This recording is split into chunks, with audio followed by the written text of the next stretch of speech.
Awel nyatu maltu nu dibe.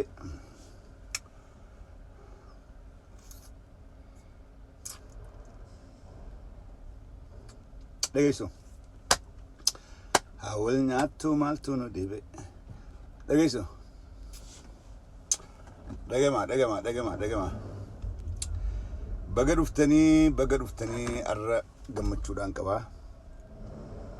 Haasawa Joowar Mohammad Hasan keessaa hedduudhaas namaas qabbaneessaa abdiidhaas namaa kennaa Oromoon yeroo murteessaa kanarratti akka murtii qabaattus dhaamsa guddaadha dabarsee kanaadha wanni seeneef wal afaan deebi'uu EPP dhaatiif hin seenne EPP wal afaan deebiteetu wal nyaachaadhaa jirti alhamdulillah wanni jechaa turrees kana EPP'n akkumaan amma dura gaafaan jee Wallagga keessatti waraanni raayyaa ittisa biyyaa wal afaan deebi'ee wal dhawaadhaa ture guyyaa lama guutuu Wallagga keessatti oduu san mootummaan hin dubbanne guyyaa lamaaf waraanni raayyaa ittisa biyyaa Amaaraa fi Oromootti daambeeti Wallagga keessatti Oromoon nama keenyatti hin dhoonettee wal dhawaadhaa ture amma Burraayyutti ajaja Dooktar Abiyyiin kantiibaan magaalaatii fi itti gaafatamaan poolisiidhaa ajjeefamee jechuudha itti gaafatamaan poolisiitii fi kantiibaan Burraayyuudhaa kan ajjeefaman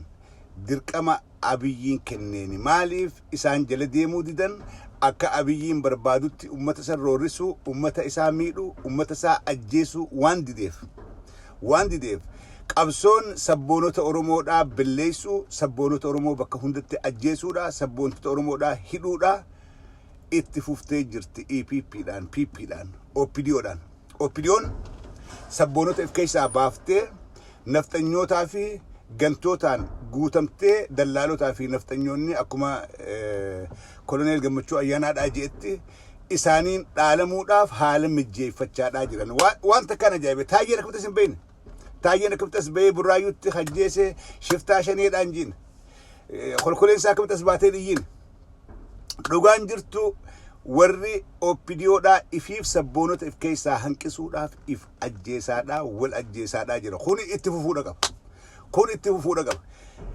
jarri haawil nyaatu haawil fixu Oromoodhaaf garuu akkeessatti injifannoodhaa deemaadhaa jira Oromoodhaaf injifannoodha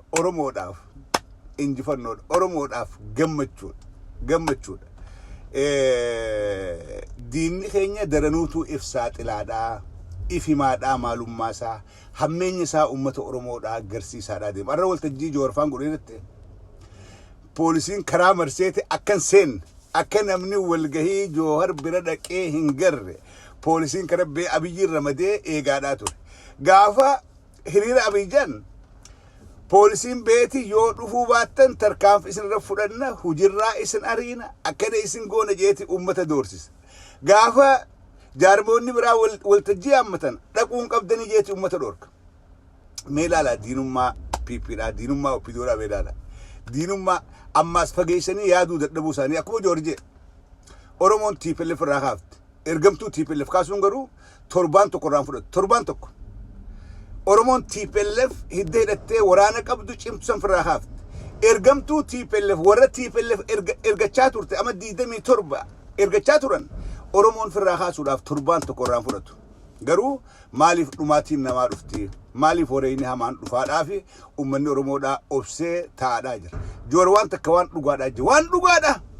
waan dhugaadha Oromoon goohan barbaaddu dirqiidhaan baasanii isin jaalannaa hin jettu Oromoon jaalalti qabsaa'ota Oromoodhaa onnee ummata Oromoodhaa keessa jirti jaalalti Joohar Mahammadiis onnee Oromoodhaa keessa jirti malee baanii goohaa fi wacaan qawweedhaan deeggaraa akkana jaadhaanii miti onnee ilmaan Oromoodhaa tokko keessatti jaalalti hidda gadi hidhattee jirti waan PP'n gootu kana dhugaan seenaa gooheeroodhaa kan PP'n iyyitu kana dhugaa sitti fakkaatin arra warri waltajjii sirriitti argame suni warra lubbuu ifi osoo dhorkamaadhaa jiranii osoo akkan seenni godhamanii osooni hujirraa areemtan dalagaa teessan isinirraa cufna jedhanii ummata dirqanuu warri dhaqe sun warra waa hundaa'uu lakkii qabeenya saamuus haa saamamu hujii mootummaarraa areemuus haa areemu dalagaan irraa cufa haa cufanii jee warra if wareegee dhaqee jechuudha Oromoon hangan takka murannaa qabdi sila akka jarri OPDO'dhaa irratti dalagee soachisuun arra waltajjii Jawaar gubbaa nam tokkolleen hin dhaqu beekadha. Nam tokkolleen silaa bakka hin dhaqu. Rabbiinis Oromoodhaa wajjin jira. Isaa wali kaaseeti arra poolisiin federaalaatii fi poolisii naannoo Oromiyaa iddutti walitti bu'isaa jira jechuudha. Poolisiin federaalaa tan Abiyyi hoogganu Oromiyaa keessaa sabboontota poolisii Oromiyaadhaa keessaa ajjeesaa keessaa qabaa keessaa hidhaa keessaa ariyaan ajajni kennamee jira. Eessarraa Abiy Ahmediitu ajaja kana dabarsee jechuudha. OPDOdhaan raawwachiisu jira jechuudha. Fuulduraas wanni kun itti fufuudhaaf ta'a. Fuulduraas itti fufuudhaaf ta'a. Sabboonota nyaachuun warra uummata fiitiif naasuu qabu. Dheengadda Liji Yaareed maal barreesse?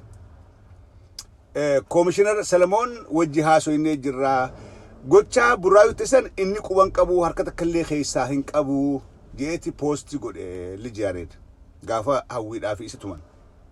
So arra waan sanii fi poolisiin federaalaa yaamee ajjeese. Ha ajjeese jara keenya laal politikaa akka fi gooliif itti nayin. Ha ajjeese poolisii federaalaati. Waraana Abiyyi itti ergeetu ajjeese. Security Abiyyiitu kantiibaadhaa fi itti gaafatamaa poolisiitis ajjeese. Kuni takka waa lamaaf hulaa Oromoon itti doorsisan banachuudhaaf. Amma taayyeedhaa fi Abiyyi fi kolkolee dhageeffadha. Asbaniiti akkuma dheengadda Joohariitu huccuu waraanaa uffachiisee hawwiidhaa fi waliftoota Oromoodhaa tumsee jedhanitti ammaas deebi'anii kaburraayyuutti kantiibaadhaa fi itti gaafatamaa poolisii ajjeesise Joohariitu waraatti erge jedhan Joora waraan qabne. Yookaan shiftaa shaneedhaatu dhufee jitti jedhan ifii godhanii achi maal godhan hulaa tana banatanii hulaa tanaan sabboottota Oromoodhaa wali qabanii hidhuu doorsisuu ajjeesuu kana haala mijjeeffachaadhaa jira Dooktar Abiy. Hulaa tana itti cufuu danda'uu qabna malee hulaa goolii fi finneennee hulaa irraa saaquu hin qabnu. Ha ajjeese dhibbaa fi dhibbatti poolisii federaalaa security Dooktar Abiyyiitu ajjeese. Kana akkasitti jala muraadhaa walitti himaa. Huguu wal jalaa sheer gootellee ha ajjeese isa. Siyaasaa goolii ifitti naqina. Haasonni Jawaar arra haasee miidiyaadhaan Oromiyaa guutuun Oromoon guutuun dhageeffachuun hedduu gammachuudha. Sagalee Jawaar ukkaamsuudhaaf, sagalee qabsaa'ota Oromoodhaa ukkaamsuudhaaf EPP'n halkanii guyyaadha dalagaadhaa jirti. Galmasan seenuu baataniis ilmaan Oromoodhaa mana fi ta'anii sagalee haasa'u achirratti haasawee mana ifii keessaanii dhagan. Arra icciitiin qabsoo Oromoodhaa onnee keessa. Gooha waca gabbanii lallabuu wal doorsisuudhaanii miti. Icciitiin qabsoo Oromoodhaa irraan tana onnee keessa.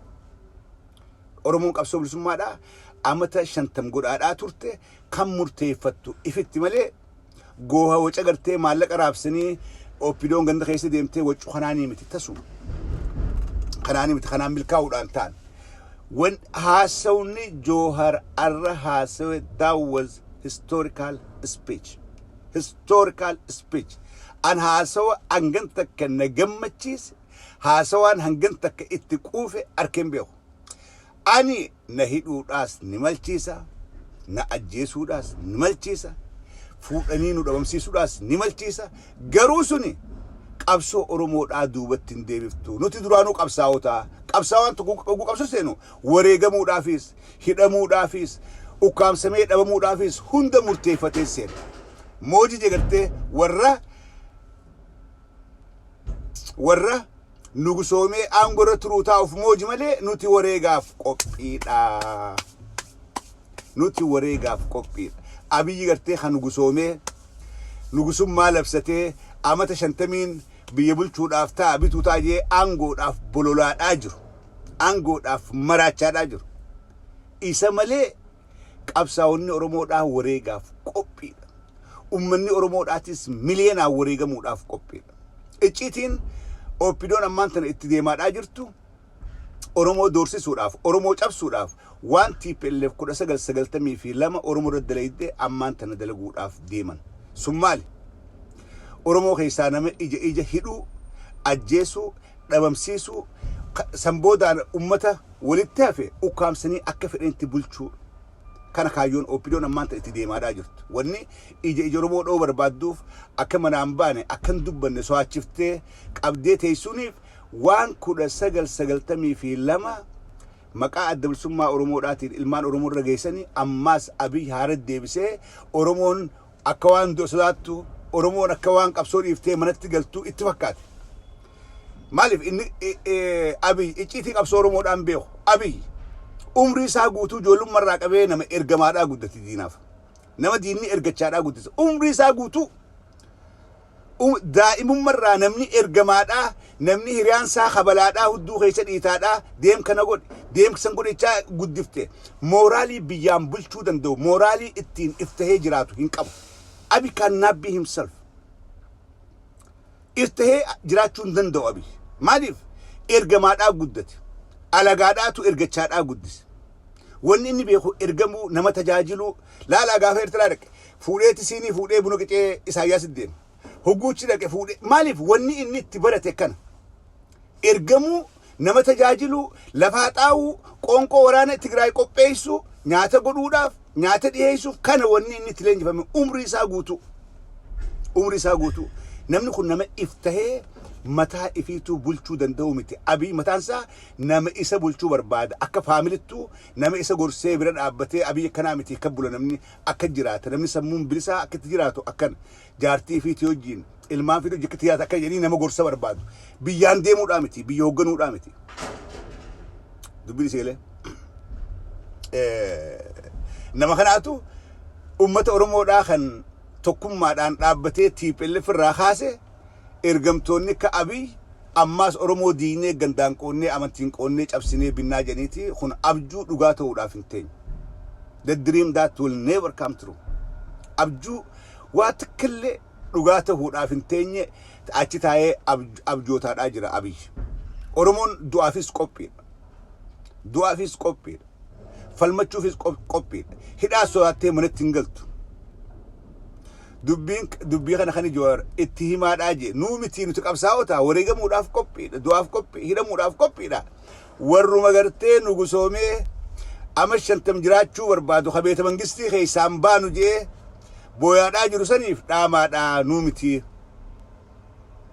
dubbiin goonni huguu haasoo akkatti haasoo hayyuun huguu haasoo akkatti haasoo dhaabbatee badhaadhina biltsiginna goona maal goona hin jiru namni huguu haasawa bara dhibbaaf taa'uu danda'u haasawa onnee keessa nama gasseenu haasawa siif fudhatamu haasawa huuba tokkorraan fuune haasawa kan arra joor godheessan I really loved it hedduu laate hedduu tasgabbaa'ee haasawee dur jarjaree haasawaa amma tasgabbaa'ee haasawee irraan tan akka gaaritti akka onnee nama gasseenutti erte akka diina oromoodhaa garaa bilbilchutti abiyyi haasoo akkasii haasawuu hin danda'u maaliif seenaa qabsoo oromoodhaan beeku abiyyi seenaa ummata oromoodhaan beeku qabsaa'ota oromoodhaa hin beeku wareega oromoon qabsoo tanaaf baafte waa takka illee hin beeku si galee maal beeka maqaa qabsaa'otaatu hin beeku eenyu eessa wareegame qabsaa'onni oromoo kun maaliif wareegaman eessa booda'ana waan ju dooktar abiy takka illee hin beeku maaliif mooraan inni turee fi mooraan qabsaa'onni oromoodhaa ture wal dhabdi inni joollee tigraayitu hudduu keessa dhiitee ergachaadhaa ture abbaa jalaa haadha jalaa fuudhee isaantu guddise joollee tigraayii guddise afaan tigree barsiisanii kophee isaanii haxaawaadhaa ture joollee tigraayii namni sarvaantiin joollee tigreetii hudduu haqaa ture kuni akkamitti ummata oromoodhaatiin cabsee diigee bitaa je'ee abjuu godhaawo si galee dubbiin dhugaan jirtu kan dhugaan jirtu abiy kara maqalee hugguu ollaale mata gabbuusa kara maqalee hugguu ollaale maaliif gootan isa guddisee hudduu keessa dhiitaadhaa akka harratti fe'atee ergachaadhaa ture beeka amata 27 waan isaan tan beeka kara maqaleedhaa ollaalee hin dubbatu abiy garuu ummata oromoodhaa yeroodhaaf ka qawwee hin qabne ka humna hin qabne ummata kana gartee addaan qoodee kutaadhaa fi amantiin addaan diigee niin bita waan juu qaba mee abiyyi guyyaa tokko waan maqaleedhaa sagalee ol kaasee dubbatu wartanii xiqqollee sagalee ol kaasee isaa dubbatu never that never happened isaa kara maqaleedhaa akka oromoo gubbatti haqqisu kana akka oromoo gubbatti dhaabbatee fincaanu kana abiy guyyaa tokko ol deebee karaa maqaleedhaa kana ollaalee sagalee ol kaasee tun dubbatu mataa dhooma ምንም አይደለም ይመለሳሉ እነሱን ብልጽግናን ይቀበላሉ ኡመኒ ትግራይ አከጎተ ገበሄ ቀዌ ተሬ ገልቼ ዋን ዱፉንዳፍ ቆጴዳ ጉያ ተከትም ፍንፍኔ ሴና nuti duraayis ummata Oromoodhaa sodaannee qeeroo Oromoodhaatu nu haase malee ergamtoonni keenya kan nuti guddifne ijoolleen nuti ergachaadhaa turre akkatti haafnu ni beeynaa jedhaniiti jarri Maqalee keessaa dhaadachaadhaa jiran. Yes, dhuga an I agree with them. Dhibbaa fi dhibbatti walii galaan gootan Maqalee jiru kana an dhibbaa fi dhibbatti waliif galaan ni beekan akka gaarii beekan isaantu ergachaa ture. TPLF barkan Oromiyaa gadhiiftee Maqaleetti galte sodaa qeeroo Oromoodhaati malee sodaa OPDOdhaati miti. OPDO isaantu tolche akka meeshaa chaayinatti isaantu wali kaayee sammuu Abiy tolche. Abiy nama guu nama afaan Tigree dubbatu arke gajje'ee salaatu akka namni Gorgiisii fi Mikhaa'elii gajjuutti nama afaan Tigree dubbatu guu arke nama gajje'ee salaatu. Sigalee nama xarraqqee kanaatu carraa arkadhe je'ee carraa arkadhe arrabeeta mangistii seenee ummata Oromoodhaa kana bituuniin dandahaa saba biraatti lafaa kaasee isaanis kaasee wal afaan kaahee maallaqa alaanaa dhufu kanaan gargaarameetii wal afaan kahaa. Abjuun Dr. Abiyyiin qabu abjuu akkanaati. So nuti ergamtuu jalee diqaalaa haadhaa fi abbaa siidhaa eessaa dhufteen beeyne kanaan ummanni Oromoodhaa akkam bitamne irra deddeebi'ee mirkansee jira ummanni Oromoodhaa. Mirkansee jira. Ragaa baatee jira dhiiga ifiitiin. Akkuma arra Joorjee tokkummaan Oromoodhaa dhiigaan dhaabbate. Lafee goottan Oromootiin gad dhaabbate. Tokkummaa hin diigamne. Oromoo Kiristaan Islaam jedhan baasuun kana booda hin dandamu impossible. Sigale tokko Oromoo kana booda kutaan adda baasanii waliin dhawuun waan hin yaadamne. Dr. Abiyyiin Oromoo wallaaluu isaa keessa seenaa qabsoo Oromoodhaa beekuu dhabuu isaa keessa arraan tana karaan inni deemu jiru karaa ijoolleen daa'imni Oromoodhaa itti hofaltu.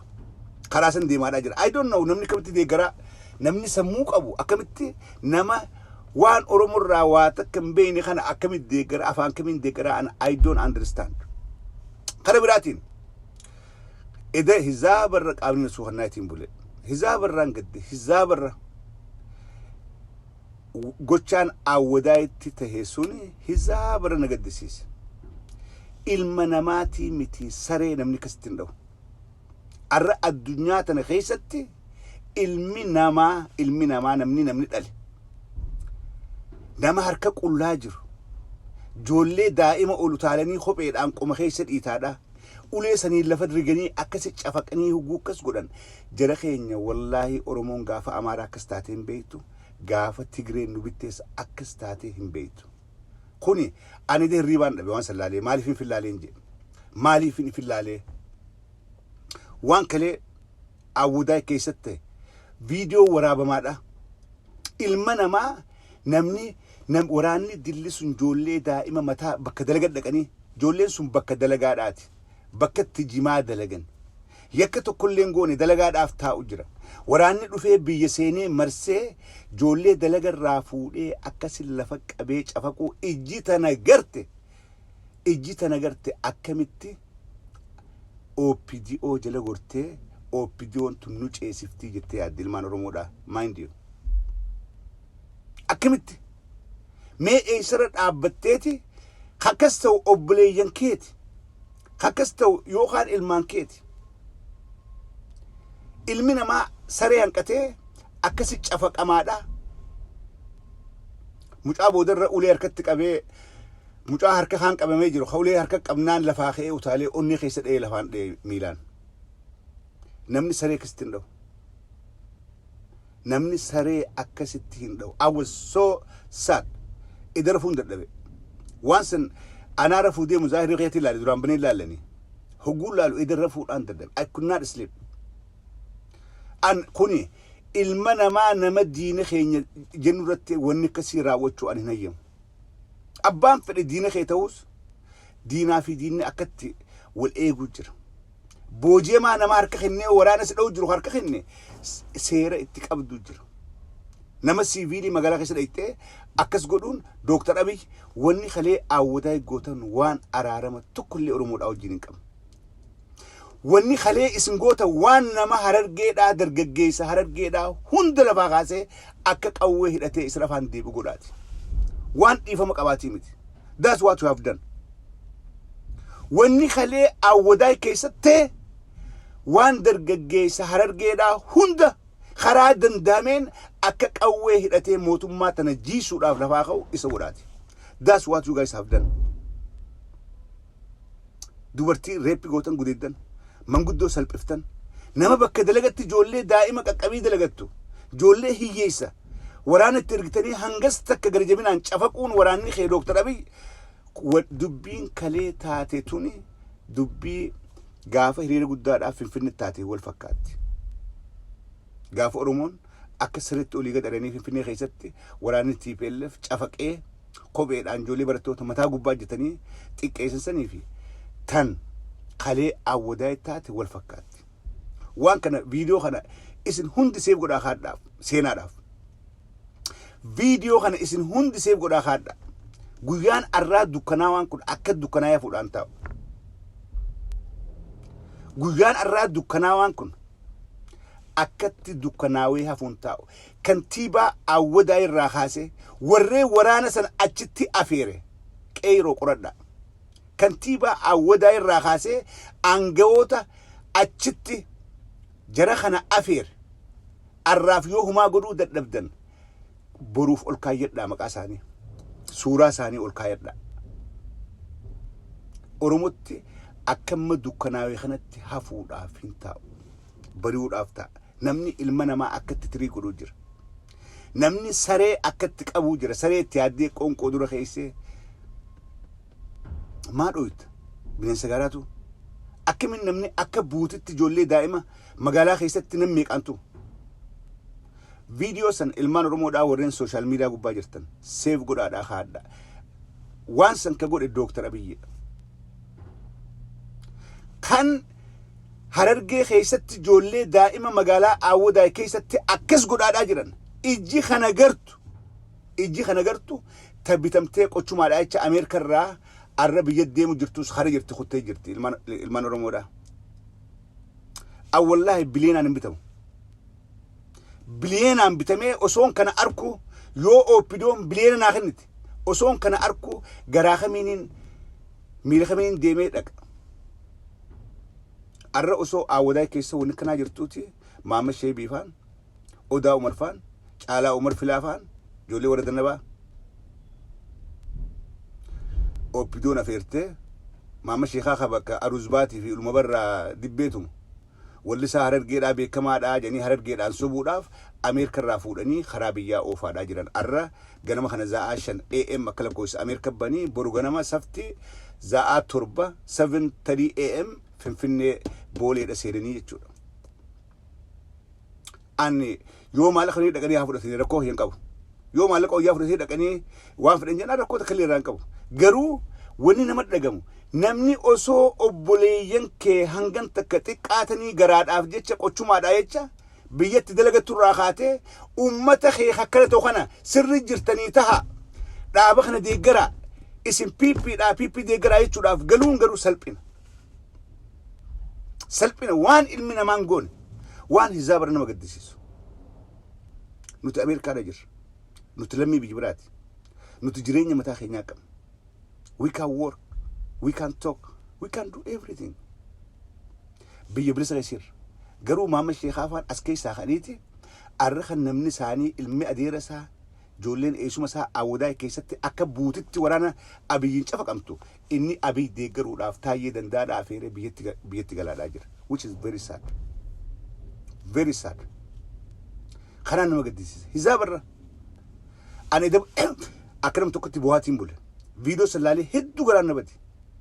Hedduu viidiyoo sallaaleetiin rafuu dadhabe. Edaanuu addunyaarra ammaas yeroo ammaan tanaa kana ilmi namaa akkana ta'u numa jiraa jee. Barmaa keessatti namni kana hin taane biitti addunyaarraa badduudhaa barmaadha. Achi keessatti namni kana hin taane. Arra addunyaa amma keessa jirru kana keessatti namni akka namatti yoo xiqqaate ni kabajama. Garuu wanni kalee Awwadaa keessatti ta'e Awwabar namni nama wallaltuu bar nama kufifattee bar gubbaan teessu irraa haataa dhiirti bar nama kufifattee bar nama gubbaan teessu bar irraa haataa nama lafatti kufee bar lafatti kopheedhaan akka buuticha faqani how come maal keessa jirra mootummaa akkam qabna maaltu godhamaadhaa jedhamaa Oromoodhaa kun jibbaa dhuunfaadhaatii fi wal deeggaruu siyaasaa deeggaruudhaa miti it's not about politics about humanity ilmi namaa hay nagaan miskiinni dalagateen galu nagaan ilmaan fitti bobbeen galu namni mee akkam jiraatu why the option mee Oromoon akkam jiraatu why siyaasachi khaafirraa dhiisaadha jaarmoota siyaasachi khaya amma jireenyi hiyyeessa qotee bulaa keenya gaafii jala galee jira qotee bulaan keenya nagaan bobbee nagaan ilmaan fitti galuu dadhabee jira arra osoo kana garruuti namni qochumaadhaaf bitamu garaadhaaf sobamee ummata ifii hallayyaa haadhaa jira namni sammuu qabu waan kan godhu maama sheekhaa duris walisaa garaadhaati bakka ruzbaa fi bakka haawwan itti walgan dhaqee dibbeetumee ni wallisa he's not even nama wallisaadhaa miti garuu harargirra akkuma mudura tana haadhaa fi Jafar Alifaan harargee maqaa xureessan innis itti dabalamee ififillee qaanawee nama hanga tokkollee qaaneessuudhaa deema that's it ilma namaatii miti loonu waliif gadooti namaa miti namni nagaa loon beeyladaa waliif gadooti anarra yoo faranjiidhaa fi namni abbaan fedhe yoo akkas ta'u hin hayyamu ilmi namaa moo namni mirgaa bobbee galuudhaa qabaachuudha qaba bakka hundattuu gabrummaa feete keessatti namni ilmi namaa akkas ta'uu qabu kalee wanni awudaa ittee kun seenaaf ol kaayama Dr. Abiy wallahi itti gaafatamuudhaaf teessa humnaan taatuu tolaan taatuu Dr. Abiy ummanni sun ummata lola beeku ummanni sun ummata qabsaa awudaa keessatti nama 50 fi way wareegame addiilarraa haramaadhaan hanga awudaatti guyyaa tokko I remember guyyaa tokko ati dhiiga qeeroo saniitiin aangoo irratti baateeti arraan tana awudaa keessatti Oromoo hangas takka tekeessiti galanni kun siif galuudhaa ta'a yoo galanni kun siif hin galle Abiy Oromoon lafarraa haxaamuudha qabdi dachaa teessii galuu ta'a Abiy dhiiguma qeeroo awudaayitu beeta mangistii si geesse OPDO jalaa Tigree jalaa bilisi baase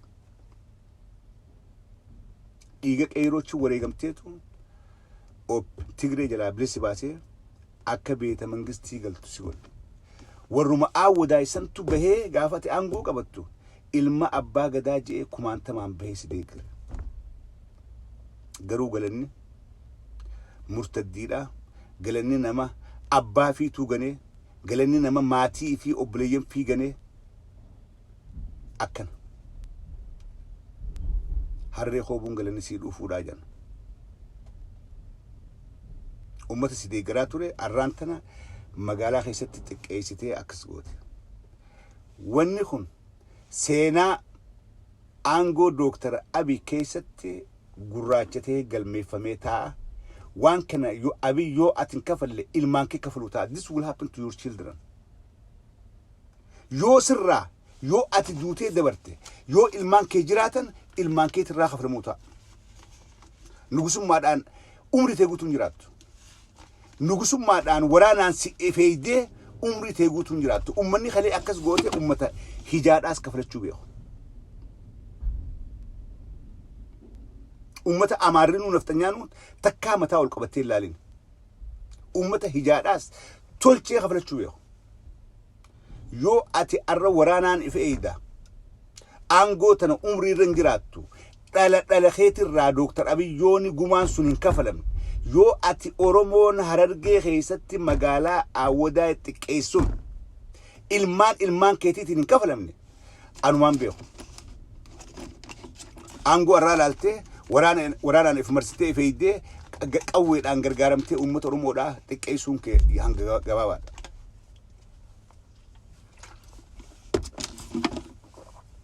Chile, yeroo gaabduudhaaf. You are not going to stay there forever. You will see. Xiiqii keessa uummata galchite. Xiiqii hamtuu keessa uummata galchite. Dargaggeessi Harargeedhaa hawaan sallaale rafeen bulledha. Rafeen bulle. Anuu rafeen bulle. Namni Oromoodhaa hawaan san arki rafeen bulu. Garuu galanni isaa dachaadhaan si buluudhaaf ta'a. Dachaadhaan. Warra waan san raawwate jara keenya ilmaan Oromoodhaa qabiyya keessa jirtan. Jara waan san raawwate arra waa godhuu hin dandeessan. Garuu ol kaayyadhaa. Ol kaayyadhaa. Abbaan seenaa gaarii dalagee kara uummata gargaareessa mataa ifiitiif. Arraqa Dooktar Abiy jala goree uummata fi miidhees ifumaaf. Riikardiin galmeen teessan hundinuu warri galmee gaarii qabuu fi galmee hamtuu qabdan isiniif ta'a. Isiniif ta'a. Abiyyiin aangorra waaru. Mootummaa Abiy gaarbeejii TPLF fi ama 27 ergamaa turte ta mootummaa ifin jettu liqamtee tanaa miti. Mootummaan jabduun TPLF kaatee jirti. Silaa Abiy cimaa keessa ta'uu guyyaa tokko hoofta. Guyyaa tokko hoofta eenyuun humna Oromoodhaati. Arra bakka duritti Oromoo deebifte eenyu Abiy. Wanni kalee awwadaa keessatti Oromoo bakka duritti deebifte. Furmaanni akka tokko qofatti himte. Nama humnaan simiidha. Nama hiyyeessa taa'ee dalagatu bakka dalaga dhaqee uleedhaan qawweedhaan lafa cafaqu akkitti firraa kaaftu akka tokko qofa. So we'll see. Ede hizabran aare nama arsa. Wani nama arsu maasi. Wani hizabran nama arsu. Edaanu wani lukhee diinaa janii lukhee diinaa haadaan guuranii fidaanu haqa qabanii jirra. Haqa qaban. Gantuun ramatan qabdu. Namni gantuun namni qochumaadhaaf bulu, namni garaadhaaf bulu ramatan qabu. Warri qochumaadhaaf bulu, namni garaa isaa qofa yaadu. Namni garuma kana akka yaada garaa yoome volkaat hin jirtu boru. Akkamiin namni garatti amanee garaa jecha uummata fiiganee diina jala goree osooni xiqqeenyi kun uummata sirra gahaa jiru diina jala fiiga. Warri misoota galaa jirtan. Karaa milkii isinii haa ta'u akka yaadanitti garaan keessilleen akka isinii guutamu hawwii guddoodhaan qaba. Hawwii guutuun isinii qaba. Namuu kaayyoo isaa galmaa geessuuf kakaayyoo garaa guutachuu qabuus garaan isinii haa guutamu. Kakaayyoo bilisummaa sabaa qabuuf Rabbiin qaxxaaburaan nu haa bilisoomsu. Qabsoo Oromoodhaa akka gaariitti galma goodhaaf teessi. Warreen fedhe haa ba'u. Hidhaan feetaa dhuftu. Ajjechaa hunda keessa baanee as geenya. Garuu qabsoon sun galma gahuudhaaf teessi shakkii takka illee hin qabu. Fayyaa ta'a.